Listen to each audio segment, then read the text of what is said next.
श्री शिवाय नमस्तुभ्यम। हर हर महादेव। हम सबको बताया कि वैशाख का पवित्र महीना चल रहा है और वैशाख में सबसे महत्वपूर्ण जो तिथि होती है वो होती है अक्षय तृतीया की तिथि, जो कि शाश्वत तिथि होती है जिसका कोई सह नहीं कर सकता। इस महातिथि पर आपको हल्दी के 7 स्वास्तिक वाला अचूक उपाय करना है, जो कि आपके जीवन से सारे संकट को, सारे दुखों को दूर करेगा, देवी लक्ष्मी को प्रसन्न करेगा, आपके घर में जो धन की कमी है उसे दूर करेगा, आपके जीवन में सारे देवी देवताओं को प्रसन्न करेगा। देखिए, बहुत ही आसान सा उपाय है। देखिए, इस बार अक्षय तृतीया यानी कि आखा तीज 10 मई शुक्रवार को है और इस बार अक्षय तृतीया पर कई शुभ योग बन रहे हैं। पहला तो त्रिपुष्कर योग बन रहा है, सर्वार्थ सिद्धि योग, सौभाग्य योग बन रहा है और साथ ही साथ अमृत सिद्धि योग भी बन रहा है। यानी बहुत ही दुर्लभ योग के साथ अक्षय तृतीया का ये पावन दिन आया है और इसी अक्षय तृतीया पर आपको सुंदर सा, सरल सा 7 स्वास्तिक वाला उपाय करना है। पूज्य गुरुदेव जी की कथा से सुन करके, समझ करके आपको समझाने का पूरा प्रयास करूंगा, परंतु उससे पहले अगर आप भी महादेव के सच्चे भक्त हैं तो चैनल को सब्सक्राइब करके कमेंट बॉक्स में हर हर महादेव जरूर लिखें। वीडियो को लाइक और चैनल को शेयर करना ना भूलें। देखिए, शास्त्रों में अक्षय तृतीया को स्वयं सिद्धम योग माना गया है। यानी कि अगर आपको कोई भी मांगलिक कार्य करना हो, विवाह करना हो या फिर व्यापार करना हो, आपको नया कारोबार खोलना हो, कोई भी आपका अगर कोई काम है तो आपको इसके लिए किसी भी मुहूर्त देखने की जरूरत नहीं होती है। फलदायी होती है अक्षय तृतीया। अक्षय तृतीया पर सूर्य और चंद्र अपनी उच्च उच्च राशियों में होते हैं, इसीलिए आपको ये सुंदर सा उपाय करना है। ये उपाय आप कभी भी कर सकते हैं। अक्षय तृतीया के दिन सुबह से लेकर रात तक आप ये उपाय कभी भी कर सकते हैं। जब भी आपको समय मिले आप ये उपाय जरूर करें। बहुत ही आसान से उपाय हैं।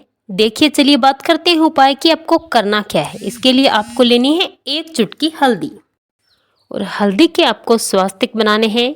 स्वास्तिक बहुत ही आसान तरीके से बनाए जाते हैं।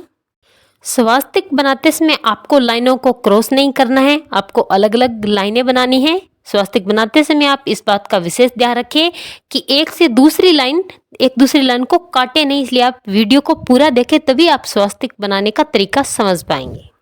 और इसके बाद आपको इसके अंदर 4 अलग अलग बिंदी लगानी है। आप जो 7 स्वास्तिक बनाएंगे ये आपको 7 प्रकार से 7 देने वाले हैं। देखिए, सबसे पहले आपको बताते हैं कि 5 स्वास्तिक कैसे बनाने हैं, उसके बाद बताएंगे कि आपको आखिरी के 2 स्वास्तिक कैसे बनाने हैं। पहले 5 स्वास्तिक बनाने के लिए आपको थोड़ी सी हल्दी लेनी है और आपको थोड़ा सा गंगा जल डालकर हल्दी का पेस्ट बना लेना है। और ये 5 स्वास्तिक बनाते समय आपको अपने हाथ की चिट्टी उंगली के पास वाली अनामिका उंगली पर हल्दी लगाकर स्वास्तिक बनाने हैं। और एक बात का आप विशेष ध्यान रखना, कई लोग करते क्या हैं, उंगली में हल्दी लगाते समय नाखून हल्दी में डुबो देते हैं। तो आपको स्वास्तिक बनाते समय जब आप अपनी उंगली पर हल्दी लगाएं तो अपने नाखून को हल्दी में बिल्कुल भी नहीं डुबोना है। इस बात का आप विशेष ख्याल रखें। और इसके बाद आपको अपने घर का पहला स्वास्तिक अपने घर के मंदिर में बनाना है। पहला स्वास्तिक मंदिर में जब आप बनाते हैं तो जितने भी देवी देवता आपके घर में, आपके मंदिर में निवास करते हैं, उनके तेज की वृद्धि करता है। ये स्वास्तिक हमारे देवी देवताओं को जागरूक करते हैं, हमारी स्थिति का ज्ञान उन्हें कराते हैं। तो पहला स्वास्तिक आप अपने घर के मंदिर में इस शुभ अवसर पर, शुभ योग में जरूर बनाएं। और अब बात करते हैं दूसरे स्वास्तिक की। दूसरा स्वास्तिक आपको बनाना है इसी उंगली से अपने घर के मुख्य द्वार पर। अगर पहले आपने स्वास्तिक बना रखे हैं, कई सारे स्वास्तिक आपने पहले बनाए हैं, तो उसी स्वास्तिक पर आपको ये नया अक्षय तृतीया का स्वास्तिक बनाना है। दूसरा स्वास्तिक यहाँ बनाने के बाद आपको तीसरा स्वास्तिक अपने घर के रसोई घर में बनाना है। अपने घर के रसोई घर में आप तीसरे स्वास्तिक का निर्माण अगर करते हैं तो आपके घर की अन्नपूर्णा इससे प्रसन्न हो जाती है, आपके घर के पितृ प्रसन्न होते हैं। और तीसरा स्वास्तिक अपने घर की रसोई में बनाने के बाद चौथा स्वास्तिक आपको बनाना है अपने घर की तुलसी माता के पास।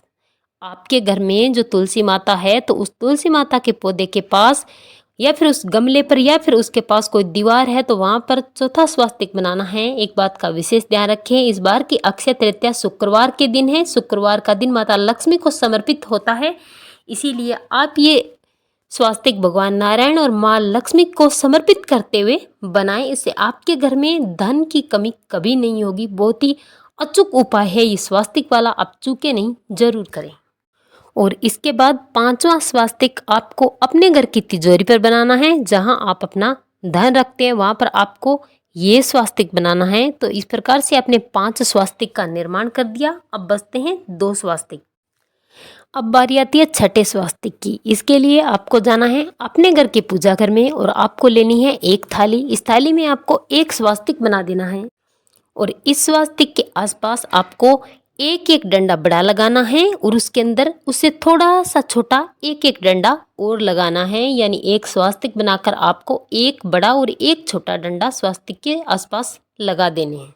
और इसके बाद इसी पर आपको थोड़े से चावल रखने हैं और थाली में चावल की ढेरी रखने के बाद आपको एक लंबी बाती का दीपक गाय माता का घी डालकर इसी थाली में स्वास्तिक पर रखे हुए चावल पर आपको प्रज्वलित कर देना है, जिसकी बाती होगी मोली के धागे की बाती लगानी है। और एक चुटकी हल्दी आपको इसी दीपक में डाल देनी है और इसके बाद आपको ओम महालक्ष्मी नमः मंत्र का आपको जाप करना है। और ये मंत्र जपने के बाद आपको इसी थाली को उठाकर माता लक्ष्मी की आरती आपको करनी है। और माता लक्ष्मी की आरती करने के बाद आपने अपने घर में जो 5 स्वास्तिक पहले बनाए थे उनकी आरती भी आपको इसी थाली वाले दीपक से करनी है। और इन स्वास्तिक की आरती करने के बाद आपको ये दीपक अपने घर के पूजा घर में माता लक्ष्मी के आगे रख देना है। रखने के बाद जो थाली में चावल है उन चावल को आपको सारे स्वास्तिक पर थोड़ा थोड़ा डाल देना और आपको अपने मन में इस प्रकार से स्मरण करना है कि जैसे देवी लक्ष्मी माँ आपके घर में प्रवेश कर रही है, माँ लक्ष्मी की शक्ति आपके घर में आ रही है। ऐसे आपको स्मरण करते करते उपाय करना है। और बचे हुए चावल आपको पक्षियों को अगले दिन डाल देना है। अब बात करते हैं 7वें स्वास्तिक की, जो बहुत ही महत्वपूर्ण और विशेष है। इस बात को विशेष ध्यान से सुने, आप गलती ना करें। स्वास्तिक आपको बनाना है पीपल वृक्ष के पेड़ पर। सूर्यास्त से पहले आपको ये 7वां स्वास्तिक बनाना है। सूर्यास्त के बाद आप इस स्वास्तिक को ना बनाएं, हो सके तो सूर्यास्त से पहले पहले आप इस 7वें स्वास्तिक का निर्माण करें। और अगर सूर्यास्त से पहले ये स्वास्तिक नहीं बना सकते हैं तो कम से कम ये एक स्वास्तिक सबसे पहले आप पीपल के पेड़ पर सूर्यास्त से पहले पहले बना दें। बाकी स्वास्तिक आप सूर्यास्त के बाद बना दें। शुक्रवार का दिन है और शुक्रवार का दिन माता लक्ष्मी को बहुत ही प्रिय होता है। माता लक्ष्मी की प्राप्ति के लिए आपको पीपल के पेड़ पर अक्षय तृतीया के दिन शुक्रवार के दिन आपको ये स्वास्तिक जरूर बनाना चाहिए। स्वास्तिक बनाने के बाद आपको अपने हाथ से पीपल वृक्ष को छूकर अपनी जो भी मनोकामना है वो कर देनी है। माता लक्ष्मी से धन की कामना करनी है। अपने घर में स्थायी निवास की कामना आपको इस दिन जरूर करनी है। आपको इन 7 स्वास्तिक का निर्माण करना है। 7 स्वास्तिक का निर्माण करने के बाद आपने जो थाली में स्वास्तिक बनाया था उसमें पानी डालकर उसे धोकर किसी बर्तन में डाल लेना है। बर्तन में डालने के बाद आपको इस जल का छिड़काव अपने पूरे घर में करना है। करते समय आपको भगवान नारायण और माता लक्ष्मी का स्मरण करना है। अपने घर में सुख और समृद्धि की कामना करते हुए आप ये उपाय करें। इस प्रकार से स्वास्तिक का निर्माण अक्षय तृतीया के दिन जरूर करें। हर हर महादेव।